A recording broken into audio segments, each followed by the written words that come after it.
beautiful faces here in Dallas. For those of you who don't know me, I'm Judith Orloff. I'm a psychiatrist, and I also am an intuitive. So I combine traditional medicine. I've gone through 14 years of medical training with intuition, and I practice something called energy psychiatry, which is a combination of traditional medicine, intuition, and energy medicine. And so, which is all natural. You'd think that medicine would just be integrated in that respect. And we're heading in that direction. But we're not quite there yet in a lot of places, but it's changed quite a bit. But my passion is seeing into the human spirit through different lenses. It can be through the biology of the body, it can be through the spirituality of emotions, the energy of emotions, and the psychology. You see, but I'm on book tour for Emotional Freedom, and what's been so amazing to me to go out in these times full of fear and worry and anxiety and real threats to the well-being of the earth is to help people see these experiences from a spiritual point of view. And to see the larger meaning in terms of learning how to be grounded, in terms of learning how to come from your heart and listen to your intuition and be able to stay centered no matter what's happening to you. I think that's very important. And not get seduced by the energy of fear. Yes, fear is a very, very seductive energy. When fear, if I were to go around and press your fear buttons, this energy of the whole room would change. If everybody, got into their own individual fear, whatever that might be, and everybody's different, it would change. It would go from the heart energy and the sense of spirit that's available now in this room to a different feeling, to a very different feeling. And so it's important to learn how not to be seduced by fear. And one of the premises of emotional freedom is that every day we must be committed to not leading a fear-driven life. Yeah, period. We must be committed to it. We might not always succeed, but little by little we move forward to conquer fear. Because if fear conquers you, life is very different. You're not free. You are not free. All right, but little by little we can conquer fear. And one thing I learned about fear when I was a child, I would be able to predict things. I had premonitions. I came from a long lineage of scientific thinkers, 25 physicians in my family. And I was a little girl who had premonitions. And I lived in Los Angeles, and I would predict things like deaths, illnesses, earthquakes, always very traumatic events. And when I was little, I thought somehow I was causing these events, which is not true. Or that I was the bad seed. It was a movie about a little girl who had psychic abilities. She set fires everywhere. It's nothing like that. Nothing like that. It's just on an intuitive level, on an energetic level, fearful things have a louder signal, so they're easier to pick up. So fear is a very loud, intuitive energy, very loud. So when intuitives are just learning, when you're just developing your intuition, the first thing people usually pick up is fear, because it's so prominent. People pick up death. If somebody's going to die or someone has an illness, so usually people are very good at picking that up because it's simply so loud. All right, when you're driving on the freeway, your attention will go to the car that just had the accident rather than the happy family driving next to you. How many times do you hopefully you do, you look at the happy family and you admire them, you celebrate them. How often do you do that compared to, your attention just automatically goes to the accident and stays fixated on that? All right, part of emotional freedom is learning how to transcend that and not just when your fear buttons are pushed, go towards it. All right, because we're challenged now as a world in terms of how do you stay centered amidst everything that's happening. And one thing I'm going to be talking about in the workshop, and I really emphasize in this book, is how do you deal with your intuitive spiritual sensitivities and keep them open and have them grow in a world that is chaotic and overwhelming. How do you do that? How many of you have been labeled as overly sensitive in your life? Yeah, a lot of people. And there's an emotional type I talk about called the emotional empath, and that's what I am. I know a number of you have come up to me before the service saying that you could relate to this part of the book and that you're so glad you can know what you are now, but an empath is somebody who is very sensitive, very intuitive, poetic at times, very connected to nature, but we tend to take on the angst of the world and the negative energy and stress in the world in our own bodies. And so we become a lightning rod for negative energy, and thus we can become very exhausted by it. You see, and a lot of empaths that come to me as a psychiatrist have the diagnosis of fibromyalgia, very sensitive pain nerve endings. That's empaths have very sensitive nerves to pain. The endings are very sensitive. So they get diagnosed with fibromyalgia, chronic fatigue. Empaths are exhausted all the time. They're called hypochondriacs because they have every symptom in the book and they don't know that they're picking it up from every direction. They don't know what to do with it. It's very common, you see, but what happens with empaths, and we'll discuss this in the workshop, is how do you deal with this and still stay centered, and how do you protect your energy and still develop intuitively and spiritually and not close down? You see, that's so key, because otherwise what happens is that physicians will send you to someone like me, a psychiatrist, to put you on Prozac for intuitive empathy, which is not the proper treatment for it, by the way.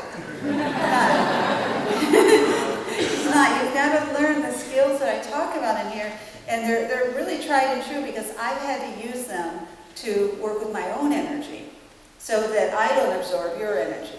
And I don't want to absorb your stress, your problems, whatever you're going through. And I hope you don't want to absorb anybody else's, because honestly, it's none of your business to do that.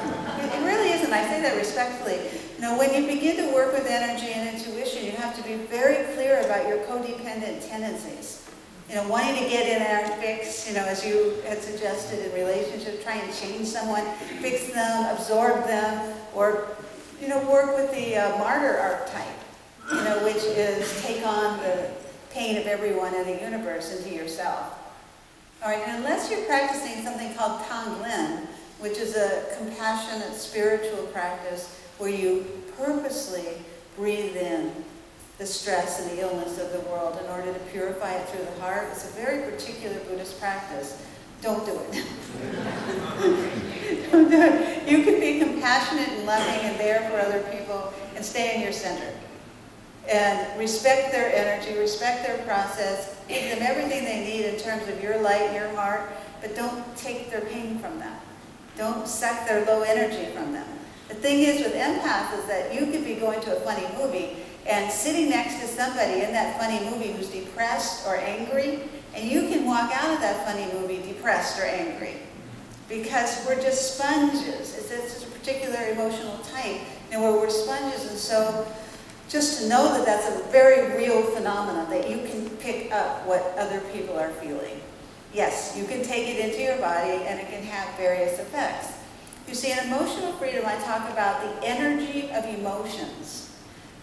Emotional energy is something that we feel, but we have these energy fields, the energy that goes through our body and expands beyond our body, so everyone has a very wide energy field. We're not just this, we're this. And so on an intuitive level, you're walking in the world with your body, but also your energy is with you. And sometimes it can get very large. Some people's energy fields can be huge. You can feel them way back there. Now, some people hold their energy differently at various times. But when you go out in the world, if you go into a shopping mall, you're going to be interacting with all those energies. Do you know that? And so empaths can pick that up. So as a child, I couldn't go into shopping malls and crowded places because I would get so tired and overwhelmed by them. Can anyone relate to that? Yeah, a lot of people who are developing spiritually are empaths. And, in this book, I also talk about emotional vampires in conjunction with empaths, because emotional vampires are people who suck your energy dry.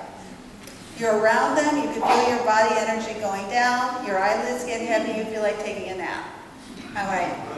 You can relate to these people. And these people can be us also, by the way. We can all do this. And there's a quiz in the book, are you an emotional vampire? How do you know? All right. The key, though, is with the emotional freedom, is to be able to shift out of that behavior very quickly and non-defensively, and look at your part in it so you don't stay stuck in it. You see, the problem with draining people is that they stay stuck in it forever. And then you have to live with them. All right, but with emotional freedom, you say, all right, I've become a complainer. I've become a victim. I've become a controller or a criticizer. Yes, I have. And be able to admit it and then shift out of it with your behavior. But quickly and non-defensively, instead of fighting, no, I'm not, and you did this, and just don't fight it, just admit it, and then shift. All right, so that will bring you freedom to be able to shift out of this energy very quickly. But if you're an empath, then you have the emotional vampires. The emotional vampires are attracted to the empath. Because the empaths are open and loving and there, and the emotional vampire wants energy, and they see this and then plonk. You see, and then the empath gets sick, all right, or tired or depressed. Sometimes depression in an empath can come from other people. It's tricky because sometimes we can absorb what's going on in others.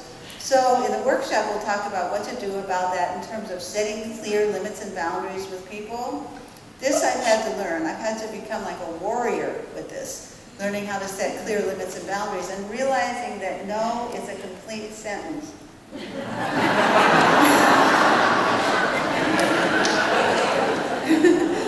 The key to dealing with draining people or any difficult person, is to get in and out quickly, is to set your limits and boundaries quickly, and to say, no, I'm sorry, I just can't do that.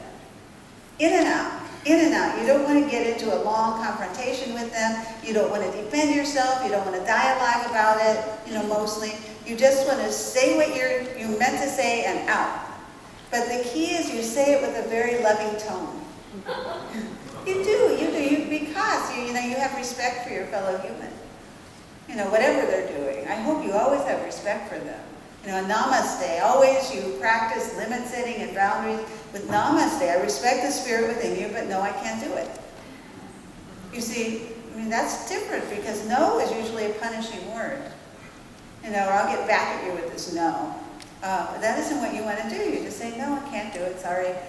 Or no, I'm not able to. Whatever you're saying no to, or no, I can't listen to your going around in circles unless you want to get into solutions.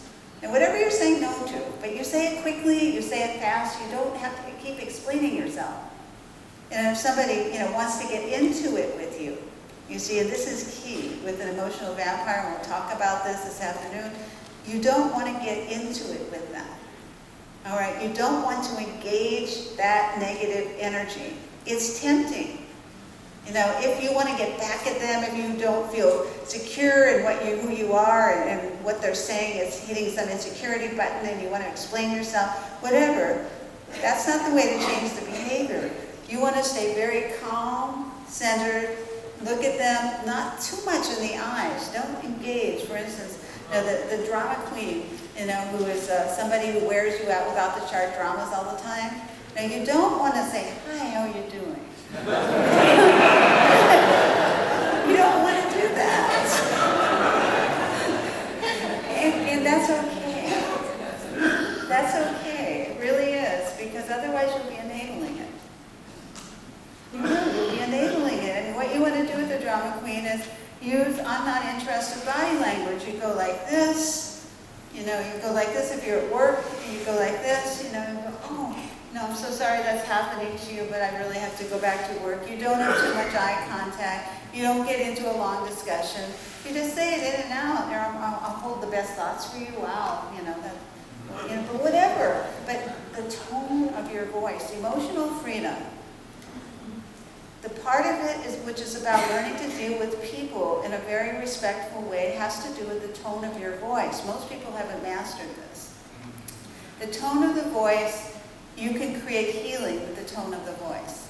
It can be calm, it can be centered, the energy can be loving as you're delivering a no, as you're setting limits, or it can be, I'm just sick and tired of your complaining. Which is one level of what you feel. I'm not saying it isn't. I'm not saying to gloss over that level of what you feel, but what I'm saying is rise up. When you're dealing with the person, you want to approach them differently if you want results. If you don't want results, then go at it with each other.